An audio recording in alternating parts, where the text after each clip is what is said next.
आणि आता बातम्या पाहूयात सविस्तर। शहीद हेमंत करकरे यांच्या मृत्यूबद्दल विजय वडेट्टीवार यांनी केलेल्या विधानाचा वाद काही केल्या थांबता थांबत नाहीये। आता तर थेट पंतप्रधान नरेंद्र मोदी यांनीच या मुद्द्यावरून काँग्रेसची कोंडी करायला सुरुवात केली। त्यामुळे 26/11चा दहशतवादी हल्ला आणि त्यात शहीद झालेल्या पोलीस अधिकाऱ्यांच्या मृत्यूवरून ऐन निवडणुकीत राजकारण पेटलंय।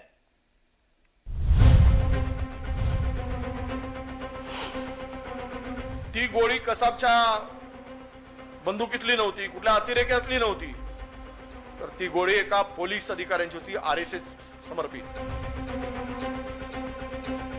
महाराष्ट्र में कांग्रेस के नेता का बयान तो बहुत खतरनाक है।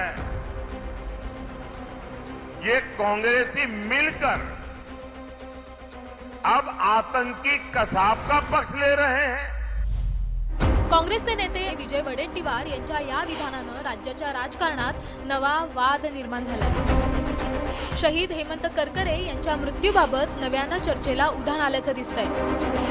पण करकरेंच्या मृत्यूच्या मूळ प्रश्नावर चर्चा होण्याऐवजी यावरून थेट 26/11च्या दहशतवादी हल्ला करणाऱ्यांना काँग्रेसचा वाचवण्याचा प्रयत्न करत असल्याची टीका आता महायुतीनं सुरू केली आहे। पंतप्रधान नरेंद्र मोदींनी तर अहमदनगर आणि बीडच्या सभेत वडेट्टीवारांच्या आडून काँग्रेसवर निशाणा साधल्याचं दिसलं। काँग्रेस पक्ष हा पाकिस्तानची बी टीम असल्याचा घणाघात केलाय। कांग्रेस की सीमा पार वाली बी टीम एक्टिव हो गई है। सीमा पार से कांग्रेस का हौसला बढ़ाने के लिए ट्वीट किए जा रहे हैं। बदले में कांग्रेस पाकिस्तान को आतंकी हमलों में क्लीन चिट दे रही है। खरं तर यावरून वाद निर्माण झाल्याचं लक्षात येताच विजय वडेट्टीवारांनी लेखक SM मुश्रीफ यांच्या हू किल्ड करकरे या पुस्तकाचा संदर्भ दिलेला।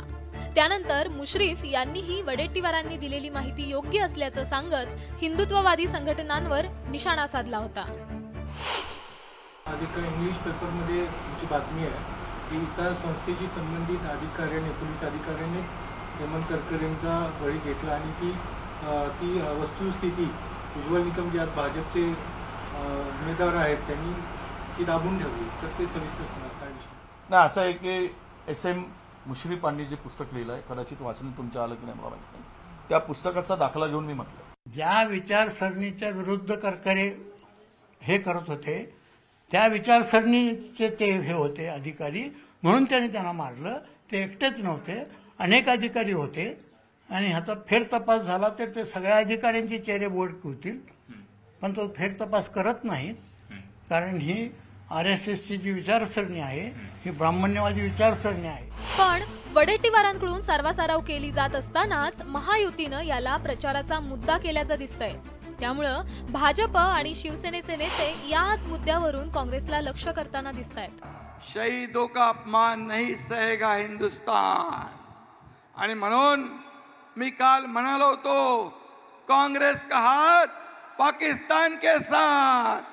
विजय वडेट्टीवारांनी उज्ज्वल निकमांना घेरण्यासाठी पुस्तकाचा संदर्भ देत करकरेंच्या मृत्यूबाबत शंका उपस्थित केली। पण आता याच मुद्द्यावरून आता महायुतीनं काँग्रेसचा पाकिस्तान धार्जिनी म्हणून संबोधायला सुरुवात केली। त्यामुळे आता महाविकास आघाडी, इंडिया आघाडी ही महायुतीच्या या आरोपांवर कसा पलटवार करते आणि मतदार या मुद्द्याला किती गांभीर्याने घेतात हे पाहणं महत्त्वाचं ठरणार आहे। Bureau report, news 18 Lokmat.